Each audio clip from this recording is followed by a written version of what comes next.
we all know how short life is. I mean, the mortality rate is still tracking at 100% the last time I checked. And even though this life is short, we still don't want it to suck. This podcast is all about tools and insights from psychology, philosophy, and spirituality to help this journey suck less. In fact, we may even learn how to embrace the life we have while creating the life that we want. My name is Morgan, and this is the PS We Expire podcast. I'm so glad you're here.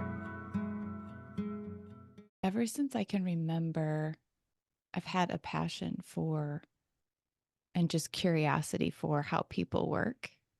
I was a psychology major, and my parents were divorced, and my faith was something that I kind of discovered on my own. And I don't know, I've just always been an endlessly curious person, and specifically about why people do the things they do. And so I think it probably has an origin there. And then it has all these different expressions of what I did that would be considered work or contribution. It first started in a domestic violence agency. So that's where I got my first start, working the crisis line and working in a shelter.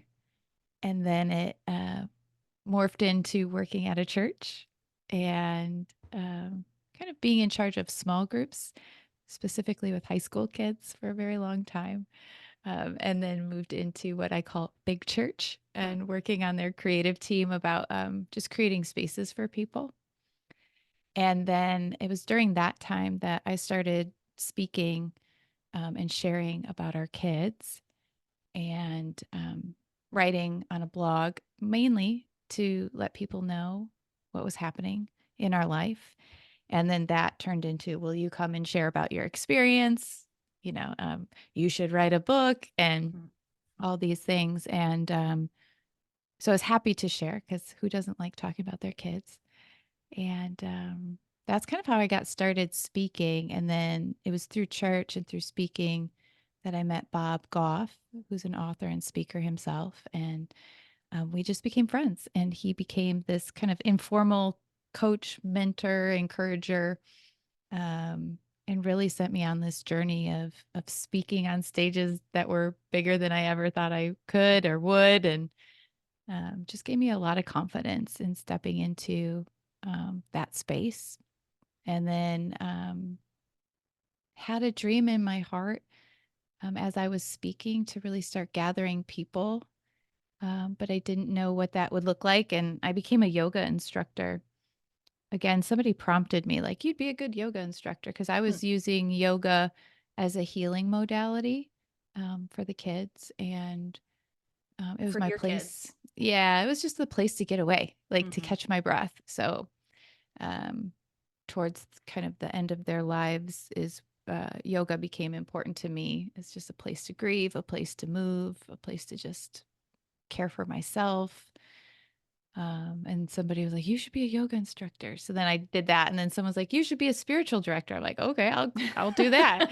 So, I mean, it was really just like people calling out in me my next steps. And then that being absolutely where I was supposed to be. And so all of those kind of intersections coming together, I started gathering people in a CrossFit gym in a loft upstairs. And I started gathering people on my back porch. When you and I met out at the Oaks, that was something I shared with you, is that I just had this dream in my heart and I didn't quite know how to make sense of it, because at the time caring for, you know, two children that had a terminal illness, there was not a lot of space to pursue my dreams.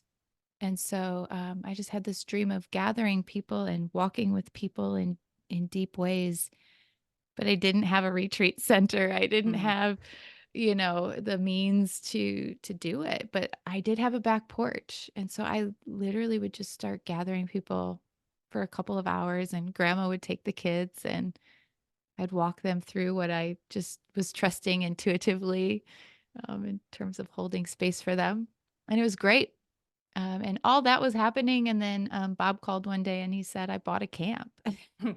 And if anybody knows Bob, any of your listeners know Bob, That's actually not surprising.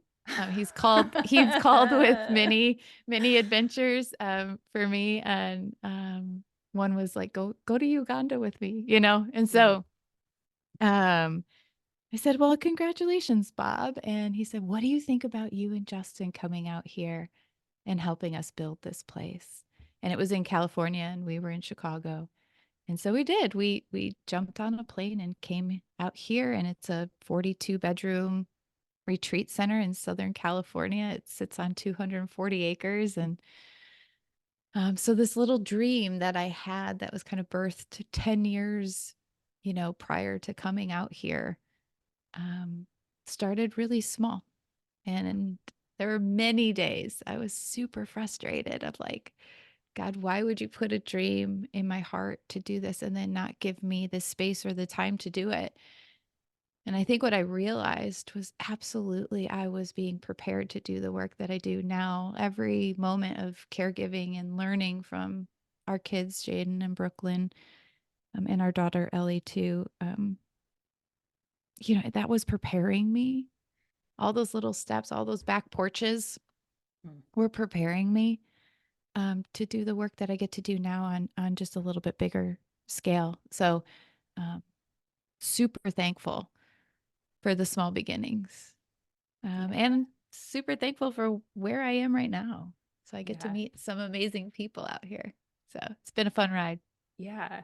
I often think about how sometimes when we have an inkling of what that dream is, and like you said, like we experience the frustration of it not being realized in the way that we expect it to be realized. And so we kind of go through these tunnels of like, when is this gonna happen? Like, when is this labor gonna be? When am I gonna have the baby at the end of Mhm. the labor? And I think that for many people who have gotten to that endpoint where some of those dreams are realized in bigger ways, most of the time, maybe all of the time, what I hear is, I'm so glad that the bigness of that didn't happen at the beginning because I wasn't ready for it yet. And Mhm. I think about like when I started my interior design business, I like had these grand visions of doing these like 20,000 square foot homes and like these huge whole home remodels or new builds and stuff. And when I finally got to the point where I was working on larger projects, I was like, oh my goodness, like there's no way at the beginning I would have been able to handle what was required in that. And so for people, not even necessarily in like a business context, but any kind of context, especially when it's a deeply personal and meaningful vision of your life, you can count your blessings that you're not required to do something bigger than what you're ready for yet. Yeah, that's such a good word. And I was thinking about as you were talking, for me, that dream realized also meant that the kids had to die. Mm. So there was like this weird relationship with future dreams.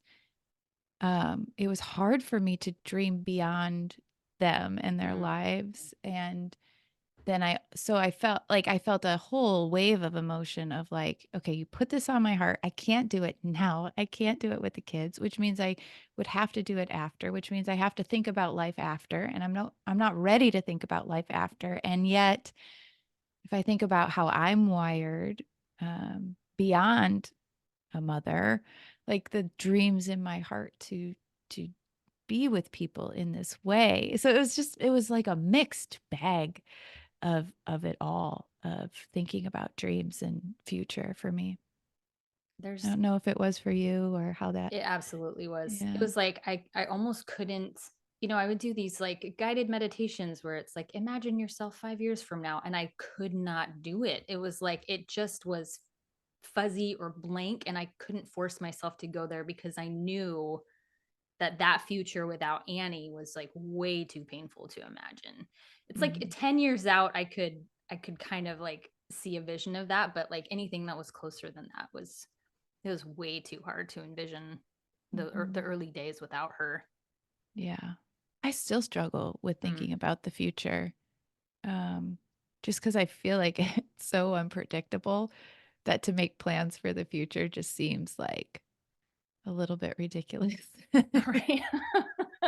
So when you live, we lived 10 years in just this like daily breath kind of place, that when all that changes and the world, like the givenness of tomorrow comes back to you as an option, which is it's like, it's a facade, like you don't know that you get tomorrow, but there's something about not having quote terminal labeled on you where you forget. Yeah. Yeah.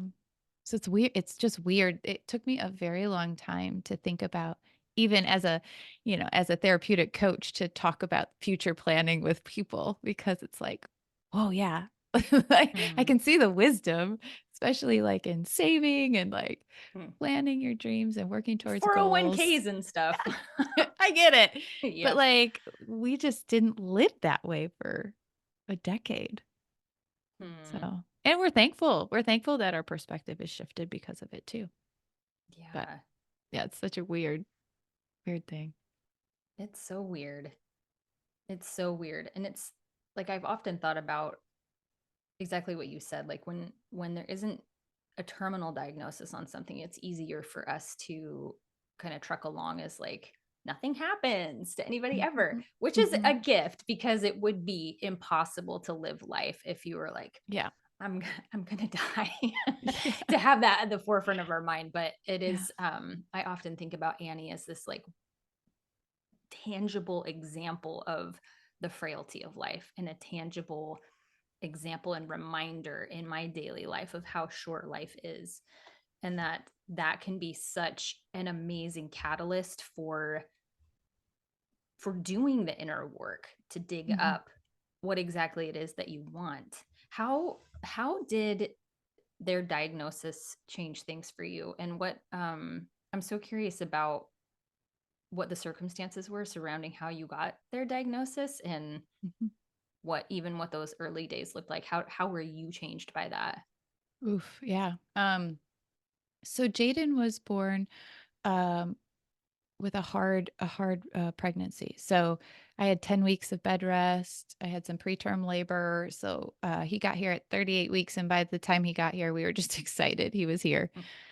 And we thought we had had a normal, healthy child given all of those circumstances. And so at his 3-year-old checkup, he wasn't meeting some milestones. And so we had this really intuitive pediatrician who said, he's got a little bit of an enlarged head and an enlarged liver. Go see a geneticist at Lurie Children's in Chicago. And so we did. At the same time, I had given birth to Brooklyn. And so they're 3 years apart. And so when Jaden was getting tested, his test results came back that he was positive for Sanfilippo Syndrome. And then they said, we'd like to test your daughter too. So she was 3 months old at the time. And we got her diagnosis back that she also had Sanfilippo. So it was just like somebody had come and bulldozed over our white picket fence and then decided to like take a crap on us after. I mean, it was just like, you've got to be kidding. Like 1, and then 2, like, really, God? I mean, like, there was just this moment of stunned. And I remember this vivid moment where we had gotten Brooklyn's diagnosis, and Justin, we went over to his parents' house, and I kind of married into Leave It to Beaver. So there's 3 generations of just these beautiful human beings, love the Lord, all this stuff. And Justin, my husband's laying on the floor weeping, and his mother is weeping over him. She's weeping for her son. She's weeping for her grandbabies. And we're just kind of stunned, all sitting there. And Jaden is running around the house smiling, thinking that we have now gathered for a very important family party. And it must be all about him. So he's doing laps, and he's, running up and smiling at people. And Brooklyn's in her car seat, like giggling and playing and doing what babies do. And it was like this snapshot picture I'll never forget, because it was the moment I declared, like, this will not destroy me. This will not destroy us. We will rise here. We will make the most of this. Like, we will stick our face in this. We will show up every day to the best of our ability and see the beauty here, because Jaden and Brooklyn are absolutely worth that. Um, and then there's Tuesday, right? Then Tuesday is like they crap on you and you're frustrated and Brooklyn gets lice and you melt down. And, you know, we had all of those days too, but there was something about that moment where I was like, I'm not going to give up. I'm not going to die with them here at this diagnosis day. I'll be sad after they pass. Like, I just kind of made this like mental commitment to showing up, and seeing what was there. And oh my gosh, as you well know, that is a very hard commitment. And I did not do well every day. And yet, like, what else could I do? You know, I always love when people are like, I don't know how you do it. And if I were you, I couldn't do it. And I'm like, you know what? If it was your story, you would do it. If it was your child, you would do it. The reason you can't think that it's, you know, your time or your story is because it's not. And do you think that I wake up going, yeah, I got this? It's like, are you kidding me? No, not at all. But I show up because I love my children. Right. And so, yeah, it was kind of like that moment really frozen in time for me. I have long been really fascinated by what exactly contributes to people being able to make that choice in that moment. Like what is it that causes some people to get into that mindset, whether it's, you know, pretty quickly or maybe they come to it later. And then people who just cannot cope. And I think there's a lot of factors at play, but I'm really curious as to, like, for you, as I know that you're an incredibly introspective person, do you see any hints as to why that was possible for you, especially so early on? Yeah. I wonder it too, because a lot of people are like, why me? And I very much remember thinking, why not me? Like, if we're in an ocean, we're going to get wet. Like, why wouldn't I get bad news? And I think there was just this moment too with my faith. And it's so funny when I think about my faith, sometimes I don't think I would fit in either box, you know? I wasn't raised in a church, so if faith is important to you, you know, that's a wide conversation. But for me, it was like either what I believe is true or it's not. It was like a perspective thing. It was, you know, I'm either going to believe that that God didn't make a mistake and that my children are still worthy of love and belonging, and there's lots of beautiful things here in the midst of this deep pain. And I'm not willing to just shift my eyes to all the bad things. I need to hold a perspective of the both and. It's like, yes, everything that is awful is 100% true. I am not going to sugarcoat that. I am not going to sit here and say I'm thankful for Sanfilippo. Totally not. And I'm so thankful for who my children were in the midst of what they were given, and that wasn't a mistake. And so, like, this mystery, this nuance, this complexity, this paradox, like, I live in that world of holding both can be completely true. And that actually to me is like the biggest expression of reality and God, is to go, yeah, there's a lot of pain here. We don't have to minimize that. And there's a lot of joy and beauty and wonder and awe. And I mean, all I'd have to do is look at their faces or look at their being or the way they move in the world and love people and show up.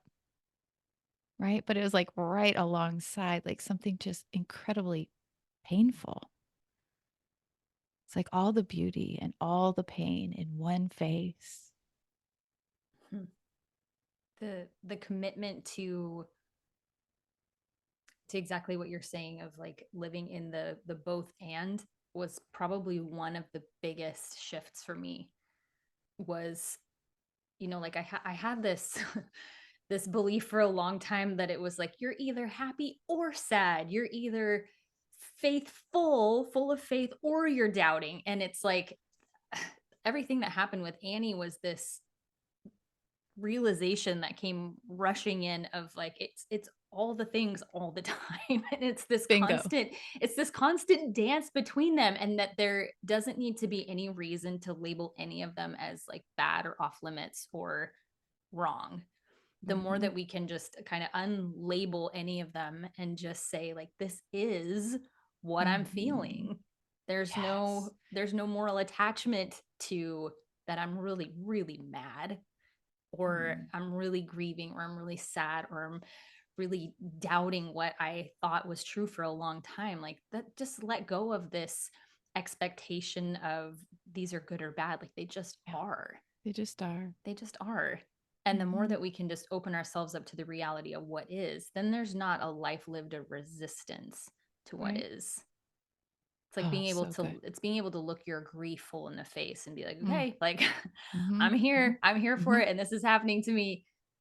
And perhaps that's like one of the characteristics of being able to navigate really difficult things, is that somehow we learn that it actually is really quite detrimental to ignore any of the parts or components to it.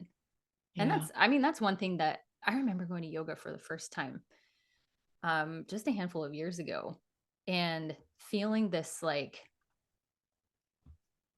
feeling my breath in the different parts of my body and being like, oh, there's an attunement there that was possible through this modality of yoga that helped me accept exactly what was and actually sit with it. You know, like I'm staying in this posture that, oh man, my hip is really burning and my knee is like, I feel like it's going to give out. And the attention to those spots where there was tension was one of the beautiful gifts in yoga. Was this like, I can learn how to sit with every uncomfortable thing. I can develop the muscle to be able to do that. And that has served me so well in every area of my life.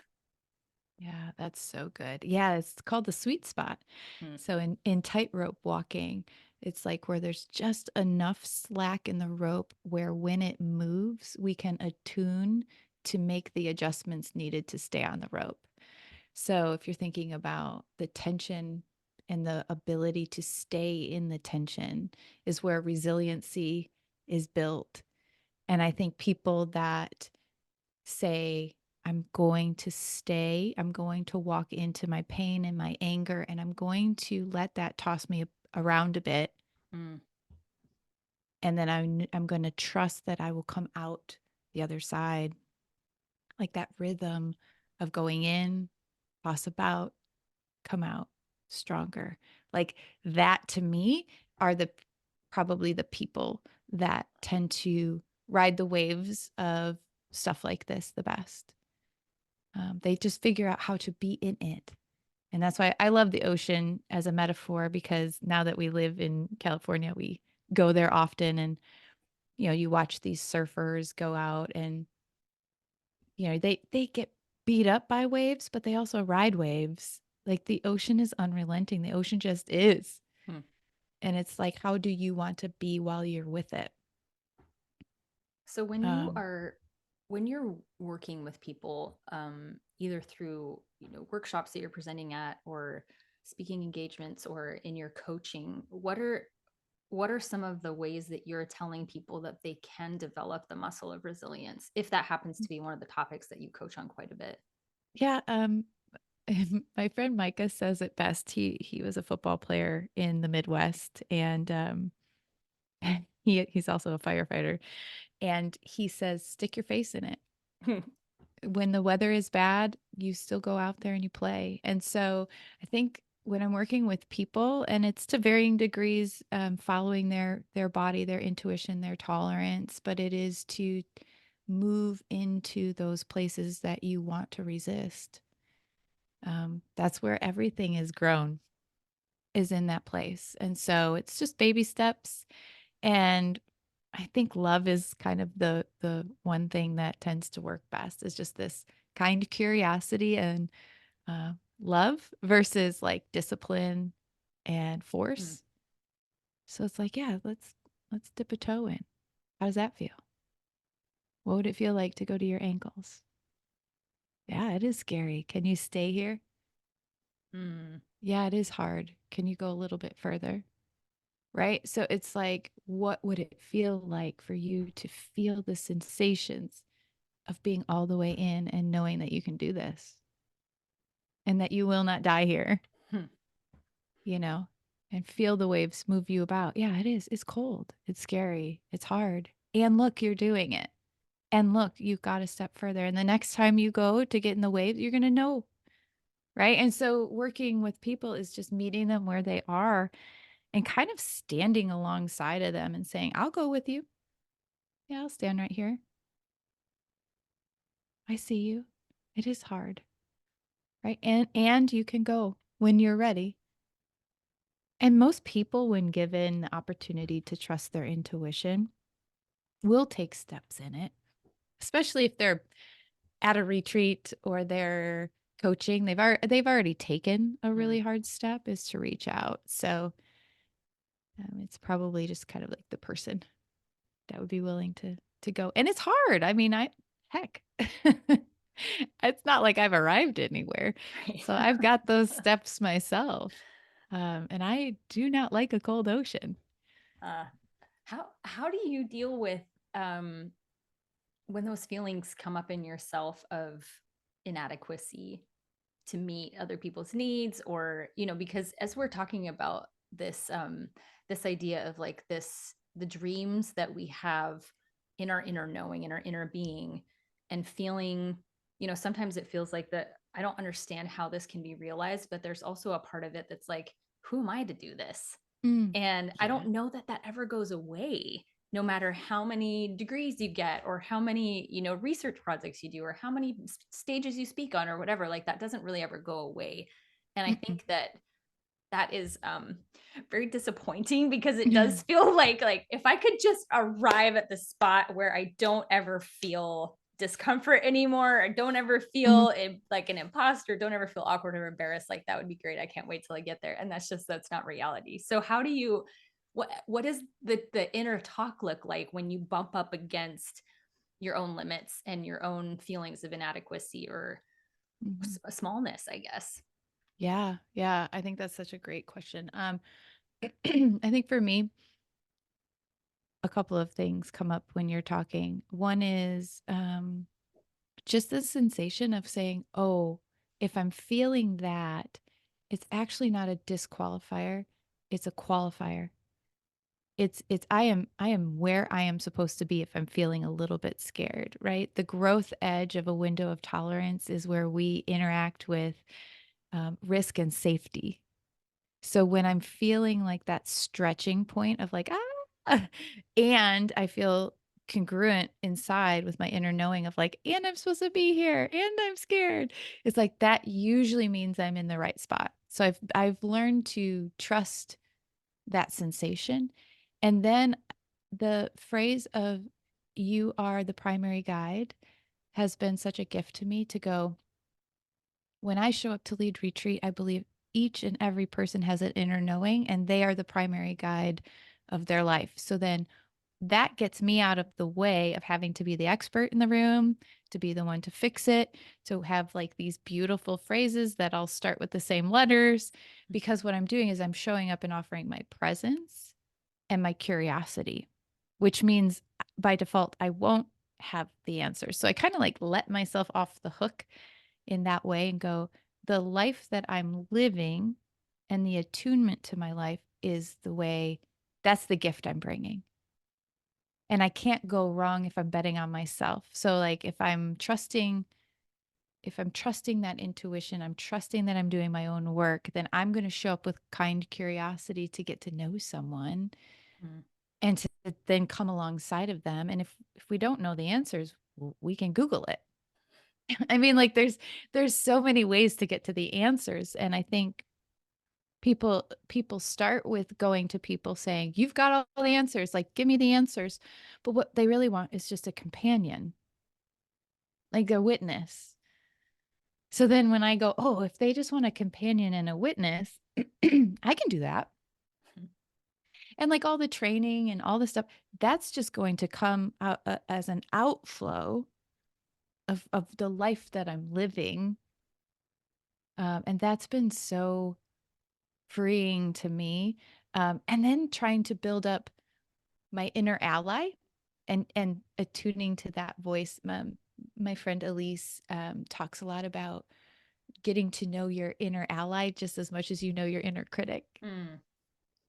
And so sometimes she says the inner critic or the inner ally sounds a lot like the mother you wish you always had.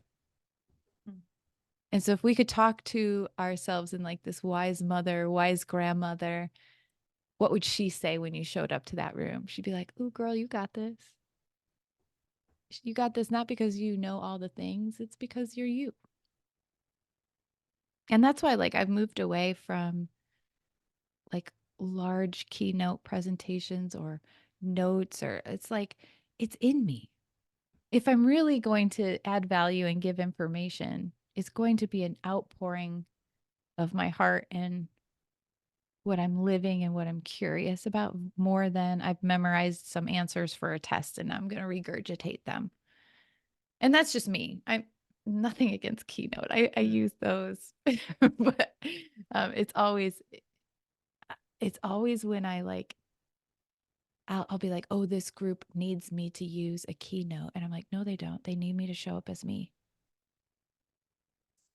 Wow, wow, wow. Okay, so immediately what popped into my mind is self-trust. And that is, I feel like that's a topic we could talk about for hours, because that is what so many people are lacking. And some of it is a result of, how our education system is set up and how many of us were parented in, maybe a very authoritative household where we were always outsourcing our knowing to someone else. And, that's necessary when we're kids because there's a lot that we don't know about how to keep ourselves safe, et cetera, et cetera. But when some of the beautiful things about becoming an adult is realizing that like actually nobody knows what they're doing, which is kind of a terrible realization to have, where you're like, what? Like I thought that when I became a mom, like I would just know how to be a good mom, or when I got married, I could just have this like wife thing figured out, or if I was going to start a new business, we have all these expectations on ourselves of that at some point we're going to know, and that's going to inoculate us from these like uncomfortable feelings. But what I hear from you is that you have developed a practice of not only listening to yourself through allowing yourself to feel bit by bit whatever happens to come up. And that, I think that may be one of the key differences between, or what distinguishes discipline from what you're talking about, is that discipline feels like I'm going to do this regardless of how I feel. And sometimes we need that, because sometimes discipline is like the thing that will catalyze us into better habits, whatever. But when you're talking about being with someone and saying like, okay, you just put the one toe in this metaphorical cold ocean, what we're actually talking about is you just put your toe into starting to look into some of your childhood trauma, or how are you really feeling in your faith? How are you, what are the big questions that have always been there, but for whatever reason you weren't allowed to look there? Like, I'll be with you as you stick your toe into those uncomfortable spaces in yourself to start to open up to that. And it's only through that work then that you develop this, what is so obvious to me is like so much self-trust to say like, yeah, I don't have to have all the answers. I just need to know how to be myself. Yeah. And I love what you said, because you said outsource our knowing. And it's like, in the faith tradition that I've experienced most, that's actually been encouraged, is you should outsource your knowing. You don't know anything. You can't trust yourself. Like who do you think you are? And yet they say, right, like God is within us. So I'm like, I'm confused. But but outsourcing to me means like I'm looking outside of myself to let the outside world or people or culture tell me who I am, versus I know who I am. And now I'm bringing myself, it's insourcing. I'm bringing my strength from within to my friends and my family, and asking for synchronicity. Like, is this what you see? Because this is what I feel. Huh. So it's just like a different origin point. It's like I'm not letting them be the primary informer of who I am. And I'm learning this. Like, I'm not quite there yet. But I'm noticing more and more how I'm like, oh, do I fit in? I'm waiting for you to tell me, versus me just showing up and going, this is me. I fit in with myself. That's enough. And then finding people in the world that I can go, yeah. And the good friends that I have are also going to be people that go, I don't think so. I think your insides and your outsides aren't matching. I think there is something you have to take a look at. Yeah, I would be cautious about the road that you're going down, because I know you. Like, I know I've seen the reflection of you when you're insourcing, and this feels incongruent. So of course, you have like a symphony of people around you. You have your guiding values and principles that you kind of go, okay, does this make sense? Is this congruent? Do my insides and my outsides match? And my guess is, when we're trusting ourselves and listening, we don't need people to keep us accountable, because we can keep ourselves quite accountable of knowing when we're out of tune. Like, we know when we're showing up to a space and we're pretending, right? Which goes back to like that imposter syndrome. Like, we know when we're really in imposter syndrome and when we are in the flow of who we are. We can feel it. If we're tuning, like you said, to yoga, we can feel it in our bodies. And I think that's where self-trust to me comes in, is it's like, oh yeah, I want to feel like I don't have to fake it, that I can just show up flawed and human and me, and that's enough, and that's okay. It feels like that there isn't any good reason to suffer internally the incongruence. That there isn't, a stage you could step foot on, or a group that you could approach, or a person that you could talk to that would be worth risking the inner peace of being fully aligned with who you really are. Yeah, and people do it every day. Yes, they do. But it comes from an honest place too, of Mhm. like fitting in, belonging, financial security, um, making people like you and succeeding in your business and all of those things. I think we're confronted, no matter, like, I think about my daughter who's in 6th grade, and it's like, even the clothes she wears, it's like, just working on that confidence, that inner confidence. It's so hard for so many to not want to fit in. And I can't say I don't want to either. Like, I want to be accepted. And where it gets really vulnerable, and this is probably why people wear masks too, is, okay, so I'm confident in who I am when the room is quiet and I'm by myself. And then I show up in a room full of people and I am me fully. And then to be rejected in that place, it's like, oof. It's like, if I put on a mask, at least you're rejecting the mask. If I just bring me, you could be rejecting me. And I think that's why people are like, yeah, I don't think so. That feels like a cold plunge into the ocean. And yet I don't know if there's any really other way to be, because that seems like an awful, awful place to be. It's like to constantly not be able to be yourself in fear of being rejected for being yourself. I wonder if the fear of being rejected for who you really are doesn't actually match the reality of being rejected for who you really are. Like, I would anticipate if somebody really knew me and they rejected me, that would be devastating. But it's not, because the work that it takes to get to the point where you're like, I actually really love who I am, almost, Mhm. I mean, it doesn't really inoculate you completely to other people's rejection, but it doesn't sting the same way that you think it would. 100%. And that's like, that is freedom. That's Yeah. freedom. Yeah. Cause it's kind of like, well, yeah, if you don't like me for who I am, then cool. Right. Good. Like, you don't, I'm That's a okay. I'm a peach and you don't like peaches. That's fine. Right. Like, that That's just has to do totally with your fine. preferences and tastes. That doesn't mean anything bad about me. Yeah. Or you. Yes. It's just, you don't like, right? Like, and that goes back to, Mm. it just is. That's okay. Yeah. You don't like me. I mean, I lead retreats every month. I'm sure that there are people that do not like me, and that's okay. And it could be for a number of reasons. I mean, I like to press and poke and prod, so they could just not be ready, and that's okay. Mm. Or it could be they literally don't like me, or the way I talk, or the way I move, or the way I present. That's okay. There are people that do. I like it. I'm always trying to get better, and that's enough. I just don't want to waste, like, we have feedback forms, and I'm like, I don't even want to read them, because I'm like, Mm. I mean, and I do, and then it's like, oh, Mm. and then I kind of bounce back and go, yeah, okay, that's one person's opinion about, where we put the hooks, or we didn't have hooks, or, the food, or whatever, like whatever. And they could have a rotten day too.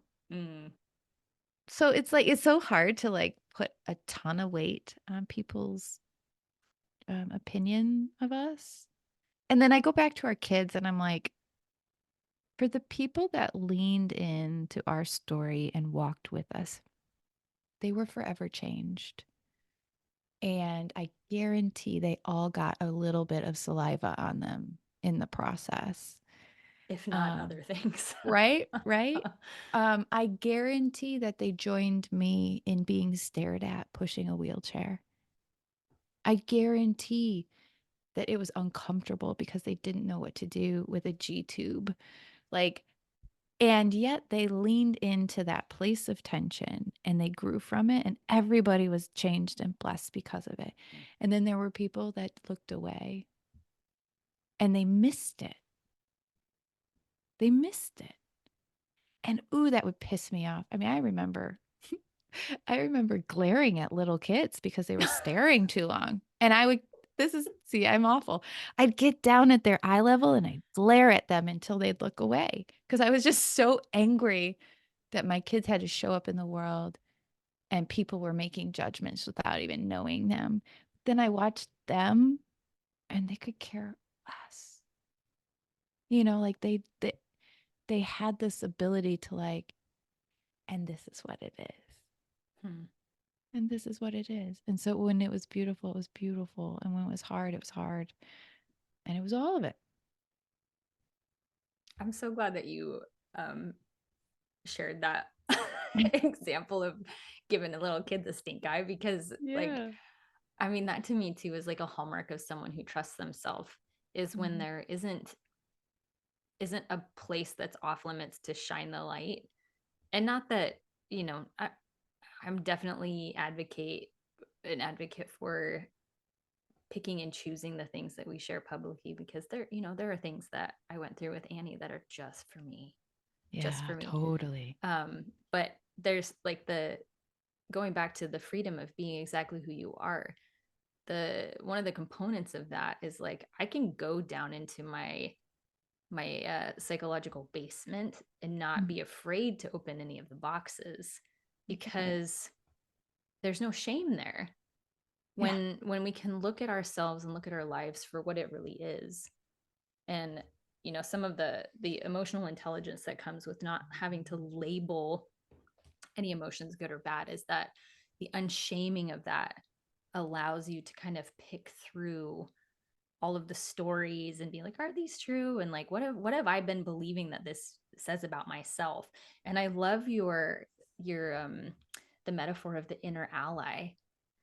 The inner critic, man, they sound so smart and they Mhm. sound like they really know what they're talking about when they bring up all of the judgments and they bring up all of the like, what about this and what about that, and you shouldn't do that, and that inner critic is like very, very convincing. So Mhm. how do we start to develop that listening ability to the inner ally when sometimes we don't believe her? Like she Yeah. says the things and we're like, I don't think so. I don't think that's true. Yeah. How do you develop that inner voice that is counteracting the effects of the inner critic? Yeah. I think you keep going back. You keep saying, okay, what if I held that with kind curiosity? What if I entertained that? What if it could be true? Mm, What if it could be true? Hmm. What if I just tried that on and wore it for just a second? Then I can take it back off. Like maybe it is a funny fitting coat. Maybe I am right that it's not true, but let me just try it on. Just see what it would feel like to think about that. Would my best friend agree with the inner critic or the inner ally? and if your best friend agrees with the inner critic, it's time to get a new best friend. Right? Right? That's what I mean. Like that's why I love, like, I call her Raspberry Lady. It's my 80-year-old version of myself. And she's sassy and she smokes Virginia Slims and she moves with a stroll and she has these arms and these like a big bosom of like hugging people. And I'm kind of like, what would she say? What would she say about me? You know, when you're 80 and you just don't care, it's like, I think she would say, do it. Or she might say, wait, but at least I'm starting to cultivate her voice of like, yeah, I think I can trust that more than the one that's trying to sabotage me. That's trying to keep me small. Like, is this trying to keep me small and make me feel bad about myself? And so I like to take them off and move a couple steps away and look at them from a different perspective and go, I don't know, who should I trust here? Because you sound really convincing, but you sound really inviting and kind Mm. and like kind of yummy and warm and trustworthy. Hmm. Hmm. Right. And so it's this, and I love what you said earlier too, is it's kind of like this. I'm willing to have all the windows and doors open in my life, but it doesn't mean everybody can go in every room. And that's not being fake. That's being smart. Mm. Like there are things with our kids that are so sacred and so holy that not everybody gets them. And um, I'm not afraid myself to go there. There is no room or door um, or closet in my interior knowing that I'm not afraid to go, including the basement. Remember when you were little and you like run up the basement really quick? Mm. It's like, oh no, there are some boxes down there. I don't open them often, but I'm also not afraid to go if it means that I get to go somewhere further in my story, or I get to show up braver, or I get to show up kinder, then I'm willing to go. Mm. Do you feel a clear sense of why it's important to do that? Like what, because some people could go their entire lives with being like, I Mhm. don't ever need to even crack open the basement door. Like I'm good. Or they don't even think about it. They don't even see that door. Oh yeah, yes, yep, yep, yep, yep, yep. A lot of the people I work with say that of the people in their lives, of Mm. like they're doing their work and some people in their lives aren't. Yeah, I get it. I totally get why people keep the basement door closed and they're like, it's just easier not to open there. I'm an Enneagram 4, so I'm guessing that there's probably something about authenticity and congruency that I'm after that feels like it's moving from a place beyond me in terms of importance. It's almost like I can't not. Mm. I can't fully show up in the world in the contributions I'm making as a therapeutic coach, as a retreat leader. Like I can't show up in those spaces authentically if I'm not willing to do that myself. Because if I'm going to invite you into the ocean, I better have gone there in my own way. And I remember listening to this podcast once that talked about Enneagram 4s, and they said it's the people that go through the darkness and then they come back with a light and they walk other people through. And it's like, oh yeah, I got to go in my version to wherever it is I need to go so that I can come back and meet people on their own journeys. It's like a Sherpa or like a guide. It's like, you sure hope that the guy helping you climb the mountain has climbed a few mountains, Right. Yeah, right? The guy's that sounds like a setting the terrible line. idea to follow someone that hasn't done it themselves. That's a Right. terrible idea. And so I think when it comes to mountain climbing, Sherpas go ahead of you. They set your ropes for you, but then they lead from behind and they carry your stuff. So you have an easier trip up. But there's no way they'd even know how to do that if they hadn't gone before. And I think that's where we keep getting tripped up, is we keep looking for people to lead us that haven't gone before. And then we get mad when they fall and it's like, and so I think about our stories and I think about all of the stuff that was happening underground in those 10 years for me. That's why I can now, like, the calling wasn't wrong. The invitation wasn't wrong. Like, lead people, be with people in this way. This is who you are made to be. That wasn't wrong.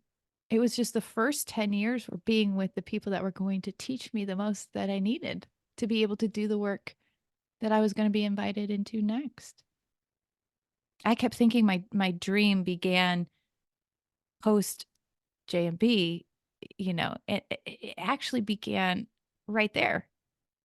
Those were the small beginnings. That was the dream happening. And Jaden and Brooklyn were some of my best guides and teachers and continue to be. I continue to move forward with them, which I'm sure you experience as well. Like the work that you're being called into and your listeners, the work that they're being called into. It's like, it's happening now. Nothing's wasted. That's exactly the phrase that just came to my mind, that nothing is wasted. There's, I just finished a genetics class, and one of the little sections that we were looking at was how genetics within certain populations change over time to adapt to the environment. And so, these guides who are guiding people up to Everest, like, actually have physiological and biological and genetic differences that enable them to live in that environment. Yeah.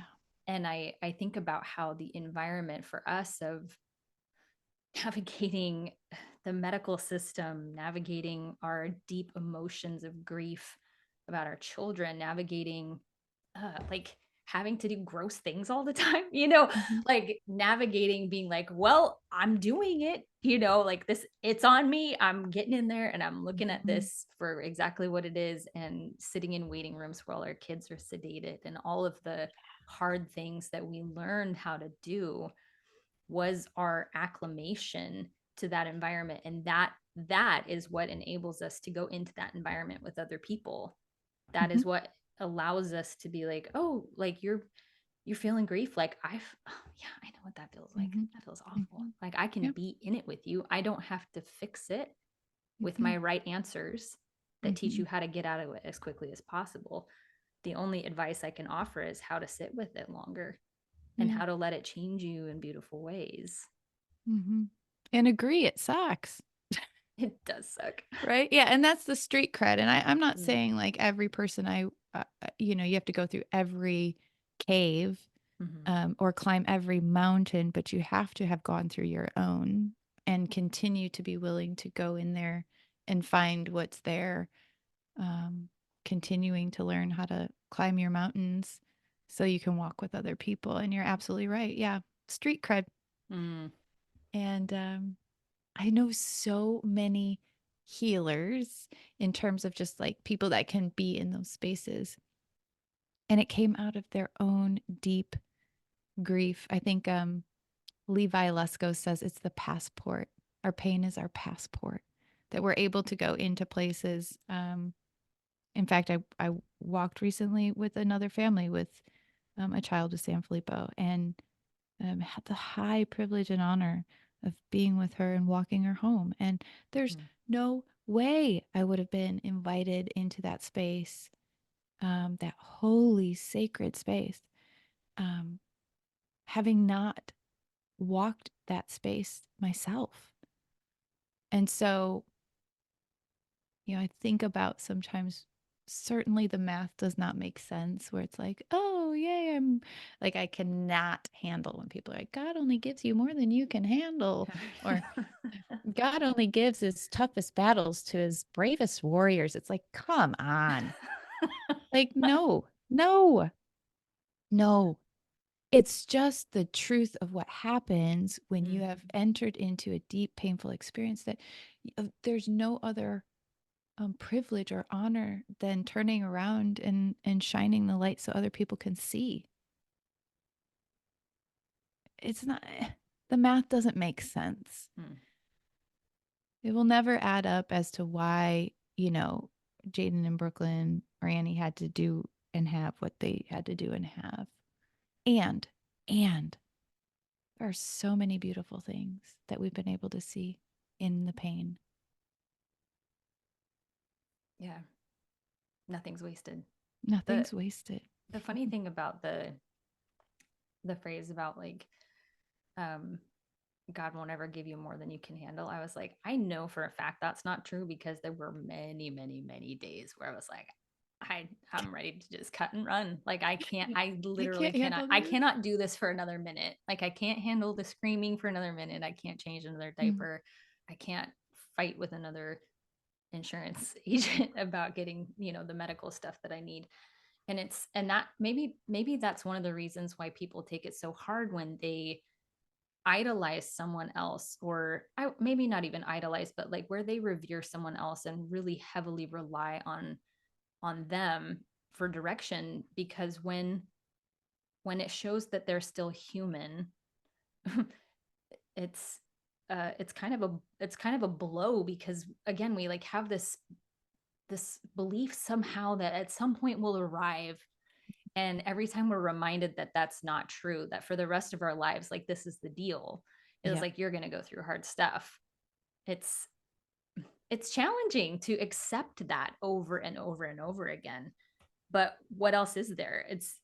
If you don't accept reality for what it is, then what that means is just living your life in a fantasy.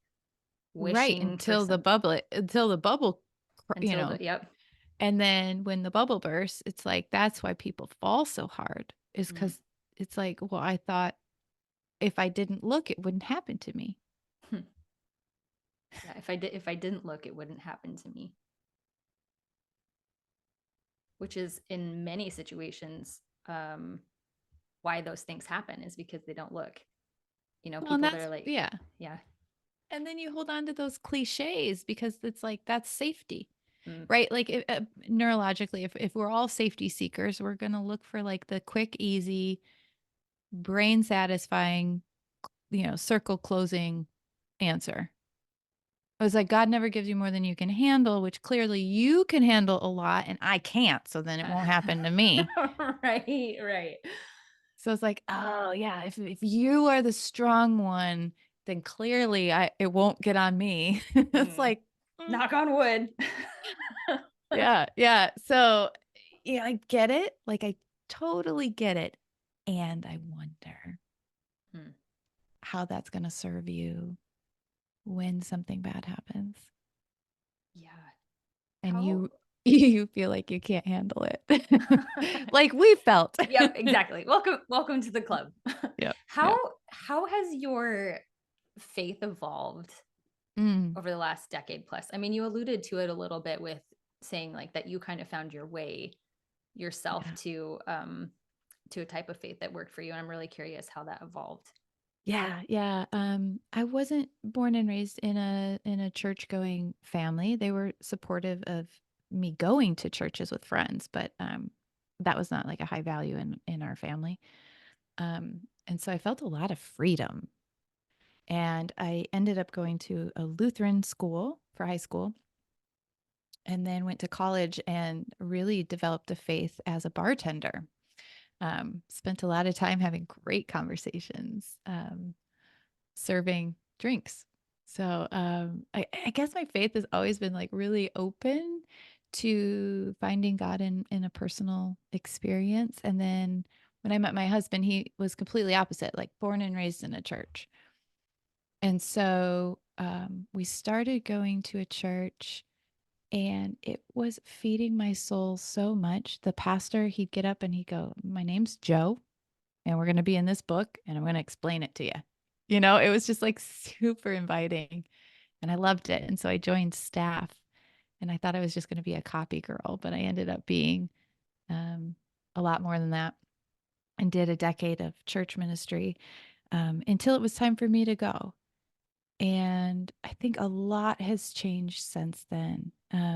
We have, live now a unique schedule. So we work a lot of Sundays, and we don't actively attend a church. And I've never needed that to find God. And so community to me looks like we've found it. We've just found it in a different way. Scripture is something that I engage in a different way. Like, I've just really been able to find this invitation to put faith into practice versus going through the motions of church. And I haven't had a lot to get rid of because there wasn't a whole lot of like brokenness to untangle. It was just, oh, right, I'm returning back to the place I found you. God is right here with me in my imagination, in people, in love, and certainly in your word. But I think I maybe read it with a very different lens. And so, yeah, I don't know. I think it's almost like the box has opened. So now I can like find God everywhere. And I think it's really fun, and exciting and mysterious. And I don't need to have all the answers. In fact, I think more and more and more I'm finding God in the questions and in the mystery and in not having to have it all tied up with a bow, and really have a lot of space for people's experience and process of what journey they are on with faith. And it does not have to look like mine. I work with so many different people that would define, I mean, every single person I work with defines faith in a different way. It's just, it's remarkable. And so fun. So, and how it intersects their life and their life experiences. Like if they all got together, they'd probably all disagree, like it's just really, and yet they're all wonderful people. So yeah, for me, it's kind of returning back to what I always knew when God found me in the basement of my house in 8th grade. What was that? What was that experience, if you don't mind sharing? Yeah. Well, I had this moment where I had gone to a private school, and so I had asked to with a spiritual guide, or I don't know what it is at school, like a counselor, a spiritual counselor. I had asked to read about the occult, the book, and it got me really messed up in the head. And so I prayed 2 prayers. I'm like, I tried to take my life, which was funny in hindsight because it was NyQuil, and I don't think I would have gotten very far with that. But when you're in 8th grade, sounds like a great idea. So I had drank a bottle of NyQuil, and I prayed a prayer like, okay, Satan, if this is like real, if you're like a thing, like I'm done. I'm just done. And then I prayed another prayer like, God, if you are real, then my life is yours. I don't want to do this alone. And I just instantly felt like a presence, like you're not alone in this. There was no pixie dust. There was no magical sunshine. It was just like I felt like I wasn't alone. And that was my journey of faith, is like, then I got to figure out what that meant, and certainly learned a ton of scripture and um, learned all the rules. But like, I go to school and they're like, and Noah did this. And I'm like, I don't know what Noah did. Who's Noah? Was he in a whale? I mean, like, I had like no felt board experience. And so I just have never had a ton to untangle. Because God has felt so real to me in a personal way. My brain snagged on when you were talking about God being in the questions. Uh-huh. My brain snagged on that because like one of the primary attributes that is given to God in like a Judeo-Christian context is creativity. Mm-hmm. And creativity requires curiosity. It Yes. requires openness and fluidity. Creativity, Yeah. it can never exist in a box, in a binary ever. Right. And so if we're going to say that one of the primary attributes of God is the creation and the creativity, and that is what is part of what sets humans apart from any other animal, is the ability to create new, then why wouldn't God be in the questions instead of in the answers? That God is so much bigger than anything that we can wrap our heads around. Bingo. And that everything that God created is a representation of God, not just people. And Right. that too is blew open my faith box a bit, where I was like, can I start to investigate some of the indigenous cultures that were connected to everything in a way that in our Western culture, particularly, that we've been so disconnected from. And even connecting to my body in a way that, like, I was always taught, like, you're a soul and your body doesn't really matter. And now I'm like, no, like this body is the vehicle for experiencing emotion. I couldn't have feelings without the body. That fear is the knot in my stomach or the tightness in my throat when I need to say something that I'm too scared to say. The emotion lives in the body, and that is a beautiful, beautiful thing. Yes. And it's all connected. And it's all like, my faith is far less fear-based and more curious. And it's not to say that there aren't some guideposts there, but it's like, what's possible if God can get out of some really tight narratives? Could I see God and God's love and God's way and God's being? Because I always think about it as like something bigger than myself. So why in the world would I think I can conceptualize something bigger than myself? So it's like I'm endlessly fascinated by God. And I'm not afraid to be endlessly fascinated. And I certainly don't want to say, hey, I'm an authority here. Let me tell you let me tell you what's true. It's like, ooh, like, no, let's talk about, like, what are you seeing? And even just like that idea of creation, like God must have a sense of humor. God must be endlessly creative. So then what could be possible? And that to me just opens up like the whole conversation around faith. Is like, even this divine love for us, if it could expand, what would that be? Like, if God is really for us and really loves us, what could that be?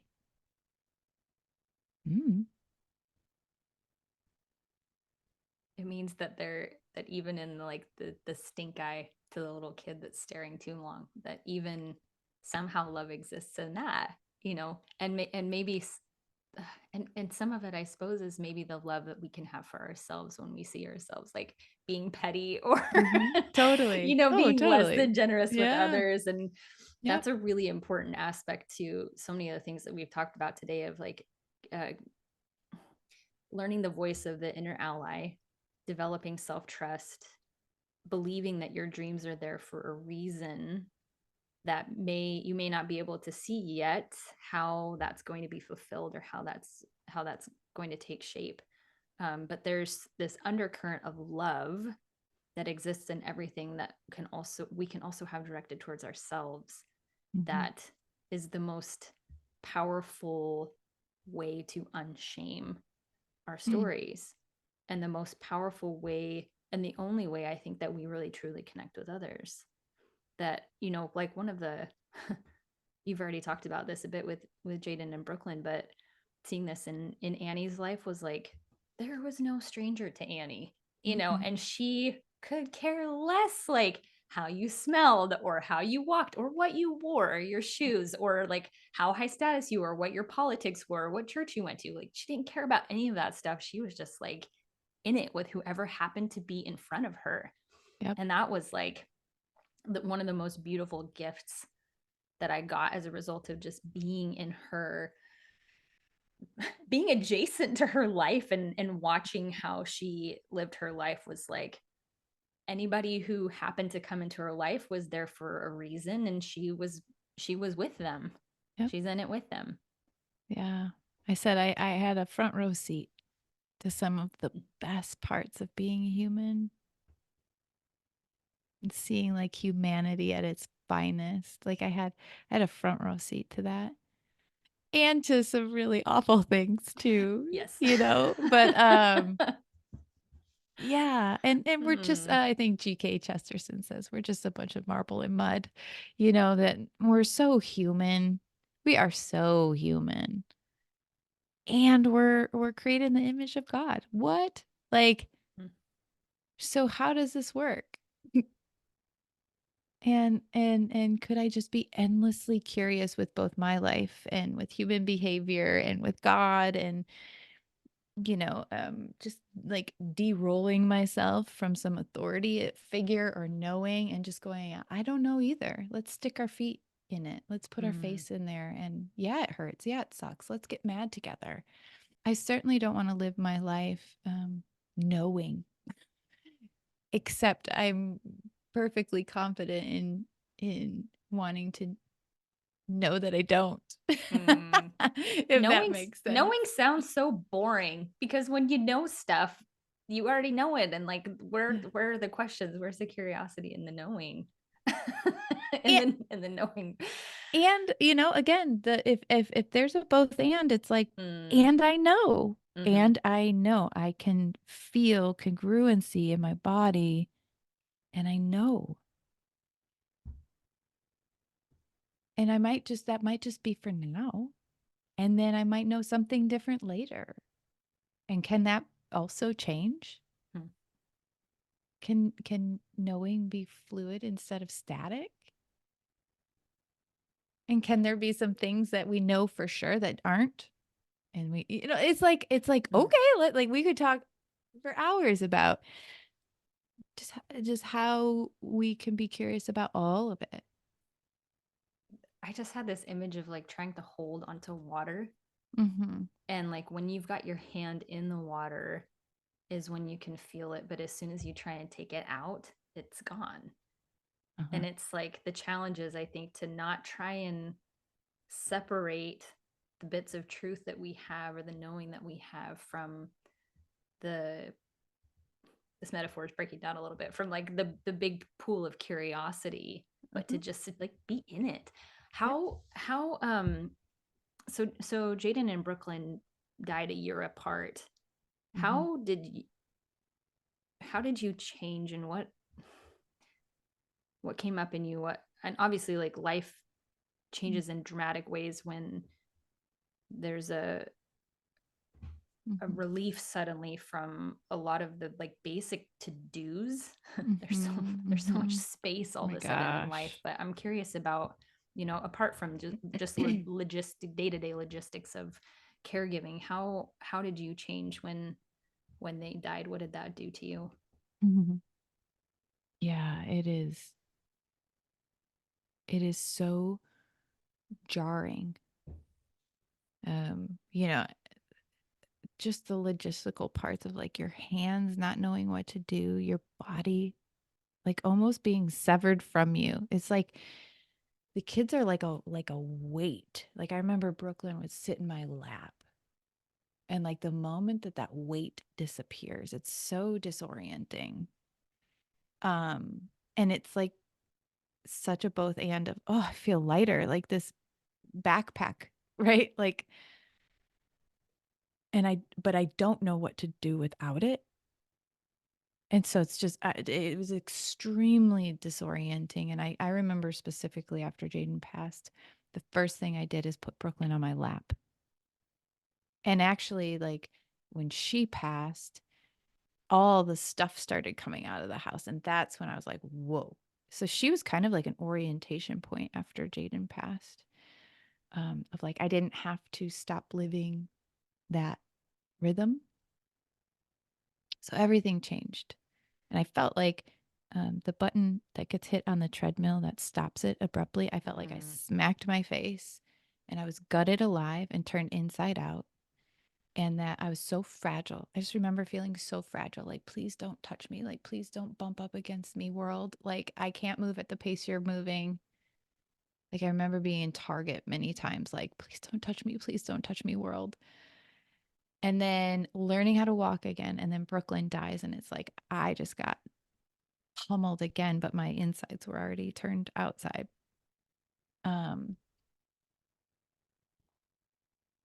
I didn't know what to do. It's just so disorienting. And I still had a young child I had to parent. Like I still had other children. I still had our child, you know, Ellie was still here. So I'm like, oh my gosh. What I've learned is to move forward with them. When Brooklyn died, I felt limitless. I felt like she crawled inside of me, that some of her fire got on me. And now her spirit and Jaden's spirit were not trapped in broken bodies anymore, but they were free. And that I could find them anywhere.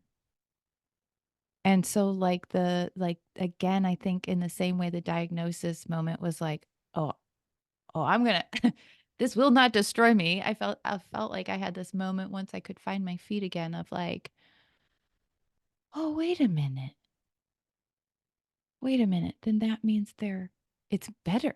It's more. It's like, they're all around. Like they can go to California with us. Like they're not, it's limitless now. They're not trapped in these bodies that are preventing them. They're with me. They're moving. They're somehow here. I don't know how this works. And yet I miss them. Like they're totally here and I miss their physicality. But now I just feel like they go everywhere with me. I even prayed, like, God, I don't want to get into like some woo-woo weirdo stuff. So like, if this isn't okay, like then take them all away. But would you give me signs to let me know that they're okay and they're with you and oh, I don't know how that all works because I've never died before. So could you just like tell me everything's fine? And he does. God gives me beautiful birds and beautiful signs and J and B signs all the time and B's for Biba and like all of these wonderful ways that the universe is rising up to let me know. And I think, and again, I'm probably really wrong. So, you know, check it out for yourself. But I feel like it's kind of like a magic eye that like if like earth as it is in heaven is it's kind of like if once we like rub our eyes, we'll be able to see like all these beautiful souls around us. And so I'm just curious of like, is it because we just can't see yet how this all works? Like I said, maybe I'm wrong. But I love the image of the magic eye, like those magic eye posters where mhm, you know, like you're doing this with the book because you're trying to get your eyes to focus how they don't normally yeah, focus. And exactly. that is a perfect and powerful example of what this means to shift into a new way of looking at life. Yep. Like I kind of have to screw up my eyes a little bit different Mhm, and look at things differently than mhm. everybody else does, It's or all perspective. that I've been taught how to do. Yeah, that's exactly right. It's like the picture does not change. Mm. Our perspective does. And the picture doesn't make sense if you look at it through a normal perspective. It's only Mhm. when you look at it differently that this, like, oh, I didn't realize that was there. I didn't know there were three jumping dolphins, right? Right. I have a magic eye book. I'm like looking around for. Yeah. Mm. Yeah. And And maybe that's you draw it near, like you said, you draw it yeah. near and put it at your nose, and then you slowly pull it back with a new perspective. And it's like, exactly. Something smacks you on the face, Hmm. and you slowly pull it back to see if you can see what else is there. Yeah, I've always been able to make the magic eye pictures work by trying to look beyond them. Mhm. And that, I mean, that's what it is, right? Is we're looking beyond just what appears to be reality, to be like, oh, there's like a great mystery just beyond this. And the relationship that I have with truth now has evolved to, instead of me being like so concerned with whether or not it's capital T truth real, I have said, or come to the spot where I'm like, does this help me love others better? Does this help me connect with them in the way that I want to? Does this help me feel the love of God and feel love for God more? Then I will act in a way as if this is true, which also Mm. then enables me to hold it really loosely. Because if something comes along and says, like, oh, that's not actually how it is, like, that's how the scientific method works. You test something and you can't, the scientific method isn't about proving that something is true because that's impossible, but it's to say, like, here's my hypothesis about how things work, and if I get more evidence that says this isn't actually how it works, then I'll readjust my hypothesis. And like, what a gift to just hold things so loosely, to be like, I don't actually have to have this be so fixed in my mind as true in order to still continue to love others well. Mhm. And again, the more we can stay in the mystery and the curiosity, that more expansion plays. I get why the brain wants to close the loop and no, Mm-hmm. but it's also then like that's the origin point for judgment and, um, in my opinion, hurt. Mm-hmm. Um, is when we just keep that so locked.